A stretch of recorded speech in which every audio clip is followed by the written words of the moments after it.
Good morning, students. In this class, we will discuss today class 7th, Unit 11, The Little Mechanic, Appreciating the Text. देखिए आप लोगों की ये demand थी। बच्चे बार बार मुझे कमेंट करके ये बोल रहे हैं कि मैं मुझे अप्रिशिएटिंग क्वेश्चन चाहिए, उनके आंसर्स चाहिए। ठीक है, तो आज हम लोग यही डिस्कस करेंगे बच्चों। मैं थोड़ा सा वेट करूँगी अपने बच्चों का। मुझे लगता है कि वैसे तो ये टाइम है, आप में भी आप स्कूल गए होंगे, आपके एग्जाम्स चल रहे होंगे, जैसा कि मुझे कमेंट सेक्शन में कमेंट मिल रहा था। तो देखिए मुझे बड़ी मुश्किल से ये टाइम मिला है, तो मैं इसी में ये आपकी वीडियोस को शेयर करने वाली हूँ। तो अगर आप मुझे लाइव देख रहे हैं तो जल्दी से ज्वाइन करिए, और अगर आप मुझे लाइव नहीं देख रहे हैं तो बाकी जो है आपको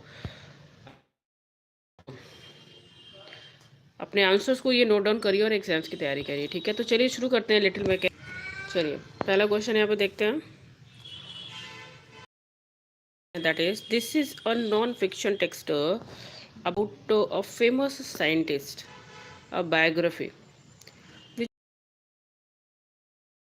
is interesting. You can choose one answer, give examples to your choice. ठीक है, अब देखिए यहाँ पे कह रहा है कि this is a non fiction text about a famous scientist. जैसा कि हमने इस स्टोरी में लिटिल मैकेनिक, आप जानते हैं कि एक्सैक्ट न्यूटन की जो स्टोरी है इस चैप्टर में राइटर बता रहा है। तो that is what he is saying, that this is a non fiction text about a famous scientist Isaac Newton. उनकी बायोग्राफी इसमें बता रही है। Which of this has the author use to make this. तो उसमें से ऐसा जो जो भी अभी नीचे जो आपको टेक्स्ट मिलने वाले हैं, ये देखिए वह ABCD4, इसमें कौन सा ऐसा जो पॉइंट है राइटर ने इंटरेस्टिंग करने के लिए दिया है उनकी बायोग्राफी को। ठीक है, you can choose more than one answer. अगर आपको लगता है कि एक से ज़्यादा आंसर है तो आप ये चूज़ कर सकते हैं। ABCD4 पॉइंट्स दिए मैंने, रुकिए मैं थोड़ा सा अपना पेंसिल ले लूँ।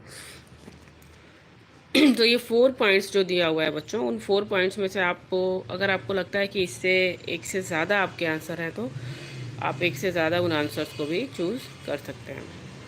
ठीक है, फ्रॉम साइंटिस्ट चाइल्डहुड। ठीक है, दूसरा जो पॉइंट है,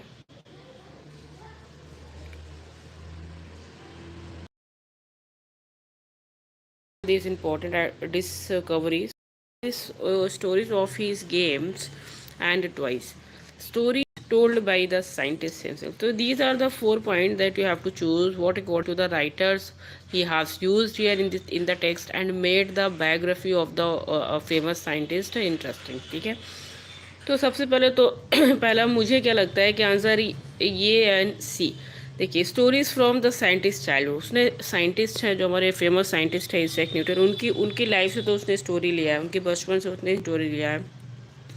और दूसरा किसी की stories of his games and toys. देखिए कैसे बचपन में, चाइल्डहुड में उन्होंने छोटे छोटे जैसे विल्ड मिल, इन चीज़ों को यूज़ करके कैसे वो खेलते हैं और अपनी क्यूरियोसिटी को जगाते हैं। इस चैप्टर में राइटर ने बहुत अच्छे से वो भी दे रखा है। ठीक है, अब ऐसा क्यों है, चलिए ये देखते हैं। The author has included stories from Isaac Newton's childhood, such as how he jumped against the wind to measure its strength. He has also included stories from his games and toys, such as model windmill, what he made. ठीक है, तो ये answer first का था। दूसरा answer है, in what order does the author present the story of Isaac Newton's life, how is this order particularly suitable for this kind of text. तो पहला इसमें देखेंगे, the text begin with Isaac Newton's birth, it then dot dot dot, the text finally ends with what dot dot dot, and this order is very suitable for a biography as. So these three things will be discussed here. पहला देखिए, the text begins with Isaac Newton's birth. It then on the goes on to tell us more about his childhood, how talented and skillful he was even as a child. तो बचपन से ही वो कैसे intelligent थे, वो कैसे skilful थे, ये स्टोरी जो है वो आगे बढ़ती है और हमें बताती है। उसके बाद जो दूसरा है, the text finally ends with the moment what. ठीक है, it mention of some of the important discovery made by Newton and some of the honours he achieved. इसमें हम आगे देखते हैं कि उसने और क्या डिस्कवरीज की, और उसको कौन कौन से ऑनर मिले, जैसे चाइल्डहुड उसने लाइफ टाइम अचीवमेंट अवार्ड भी प्राप्त किया था। ये सारी चीज़ें हम स्टोरी में देखते हैं। और उसके बाद this order is very suitable for a biography as it presents the fact of Newton's life in order that they happened beginning with his birth, going on his childhood, then it adulthood, and finally ending at the stage where he is established and recognized as a great scientist. ठीक है, it presents the event in the sequence in which they happened and thus gives the readers a clear idea of Newton's life. ठीक है, तो ये चीज़ें थी। आगे देखिए exercise, these two answers are only given in appreciating the text. ठीक है बच्चों, तो बच्चों अब आगे की क्लास में, okay all right all right, और आगे की क्लास में देखिए, मैं थोड़ा सा ये सेट कर लूँ जस्ट वेट। ओके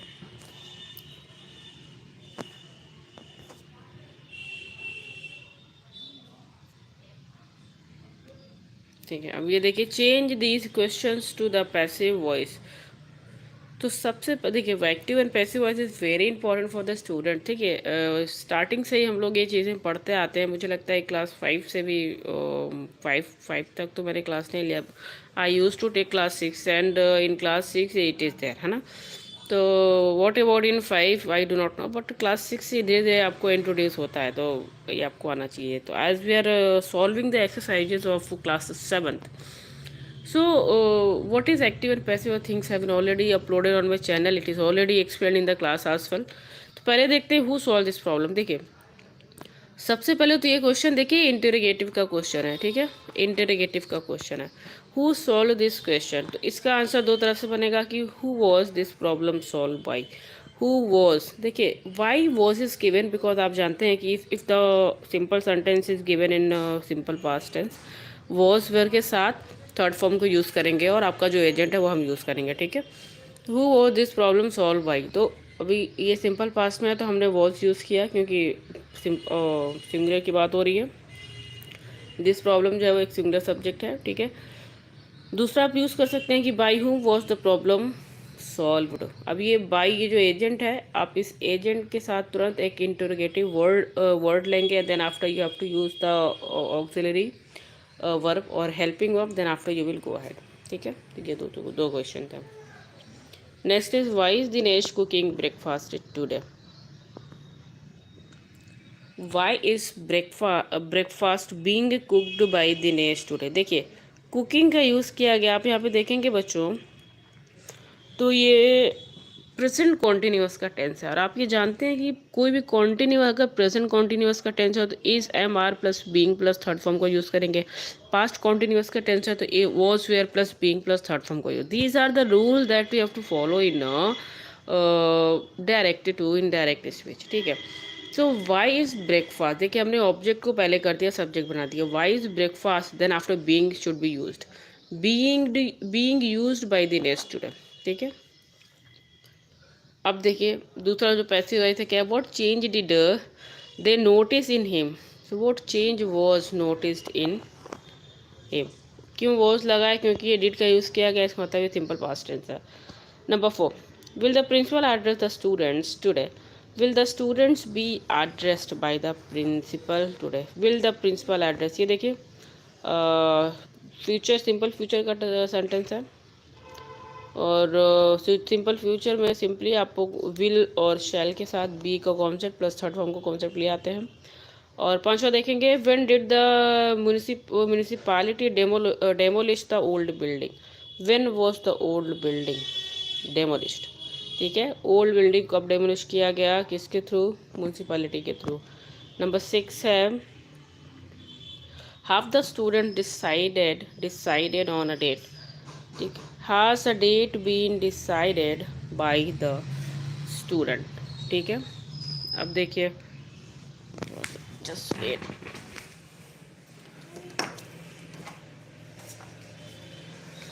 ओके, अब देखिए यहाँ पे was Priya answering your question sincerely. So was Priya answering, यहाँ पे प्रिया है तो Priya is singular, so that is why was is given.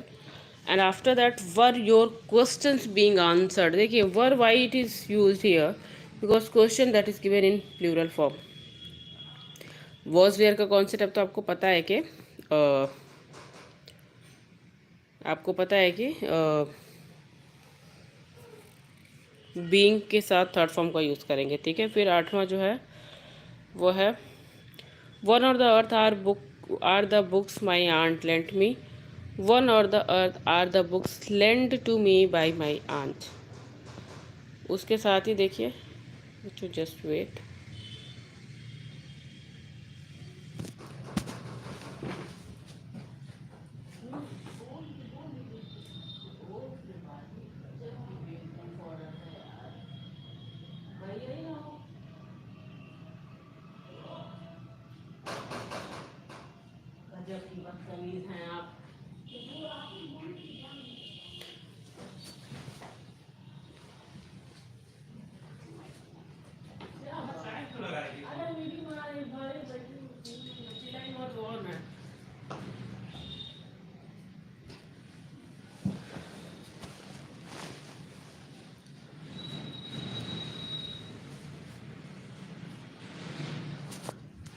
ठीक है, तो बच्चों अब इसके बाद जो दूसरा क्वेश्चन है, read and response with the suitable question. ठीक है, मैं पेंसिल को ले लूँ पहले.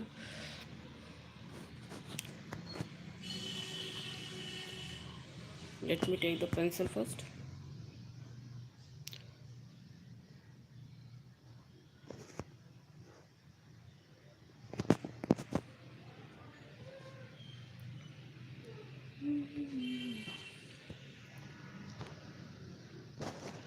अब देखिए यहाँ पे बी की जो बात करें, एक्सरसाइज बी जो है वो read the response and right suitable question. अब यहाँ पे एक क्वेश्चन दिया है, अकॉर्डिंग टू दैट एक आंसर दिया है. आपको उस आंसर्स को पढ़ना और क्वेश्चंस बताने हैं. ठीक है, हु डैज द रेडियो बाई. थोड़ा तो हिंट लग गया होगा कि किस टाइप का क्वेश्चन है. अब एक अमूमन आपको एक स्टेटमेंट दिया गया है. देखिए स्टेटमेंट क्या है. I think it was invented by macaroni if. यहाँ पे इफ़ है. If I am not mistaken. This is given in your book. तो आपको एक क्वेश्चन बनाना है. क्वेश्चन हो सकता है कि who was the radio invented by. देखिए who dash the radio invent. यहाँ पे आप हिंट मिला तो आपका आंसर ही होगा who was the radio invented by. How dash book dash. ठीक है, जो आंसर है वो क्या है. It's been divided into 3 sections each with 10 chapters. इतना दिया हुआ है तो आपको क्या बनाना है कि how has the book been divided. How has the book been divided. Number 3 dash building dash. I expect it to be completed in 2 years from now. अब चूंकि आपको ये आंसर्स मिल गया तो क्वेश्चन बनाना तो बहुत आसान है. That will be I am not sure perhaps it was banned. नहीं, मैंने कोई दूसरा क्वेश्चन पढ़ दिया. Let me read the next one. When will the building be completed? When will the building be completed? Fourth है dash film dash. ठीक है, आई am not sure perhaps it was band because of too much violence. so that will be why was the film banned. पांचवा है dash medium dash. yes it was inaugurated a month ago. that is given in your book. what you have to write in your answer? this one. has the museum been inaugurated. has the museum been inaugurated. ठीक है, words in use में आ जाइए आप. थोड़ा सा मैं इसको बड़ा करूँ तो आप ये देखेंगे कि आपकी बुक में ये दे रखा है. ठीक है, तो वेट.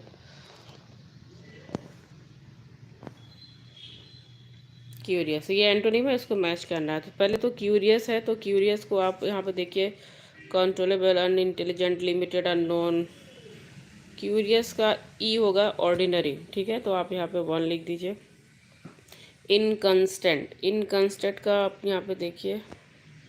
इनकंस्टेंट का इनकॉन्स्टेंट का दैट इज व्हाट अनचेंजेबल. देखिए यहाँ पे अनचेंजेबल है. ठीक है, अनचेंजेबल. अब देखिए अनगवर्नेबल. अनगवर्नेबल का देख लीजिए भाई, अनगवर्नेबल का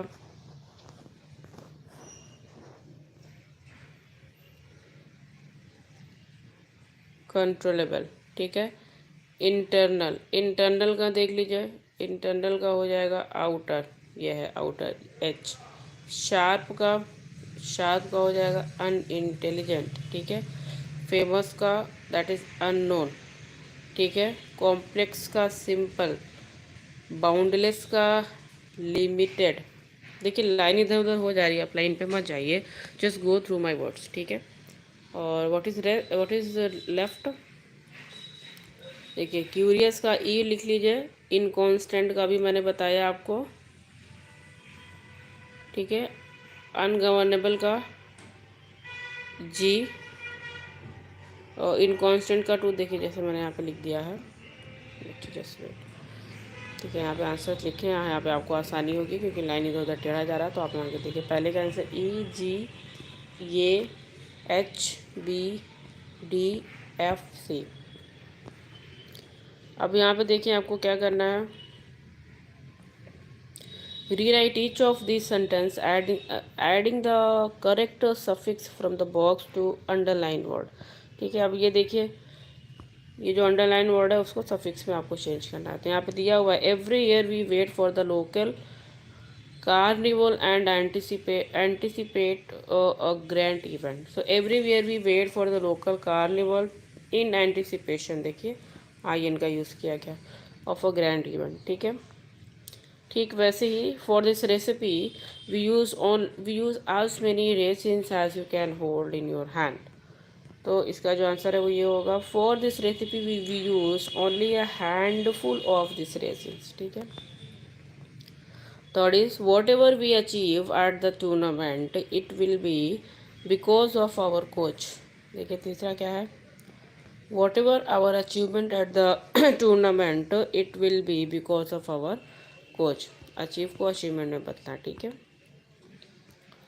fourth is Alpana distributed sweets to everyone who was her neighbour, ठीक है। Alpana distributed sweets to everyone in her neighbourhood, ठीक है। नेबर से नेबरहुड बना। Fifth is a mere photo cannot capture how vast the ocean is, तो हो जाएगा, देखिए a mere photo cannot capture the vastness of the ocean, ठीक है, vastness of the ocean. Then the strange picture had no caption and that made me more curious, ठीक है। अब इसका देखिए the strange picture had no caption and that increased more curiosity, ठीक है बच्चों। तो ये रहा आपके all answers and exercises of appreciating the text. I hope that this class will help you. इसके बाद भी आपको कोई हेल्प की ज़रूरत है आप मुझे प्लीज़ कमेंट करिए, I will always help my students, ठीक है। ज़्यादा से ज़्यादा शेयर करिए क्योंकि जैसे आपको अप्रिशिएटिंग द टेक्स्ट की ज़रूरत है, may be others will also read. तो मिलते हैं बच्चों नेक्स्ट वीडियो में, till that time thank you so much. अगर आपको ये वीडियो हेल्पफुल हो तो प्लीज़ मुझे कमेंट करिए, और चलिए जैसा होगा फिर आप बताइए मुझे, ठीक है। चलिए बाय, टेक केयर।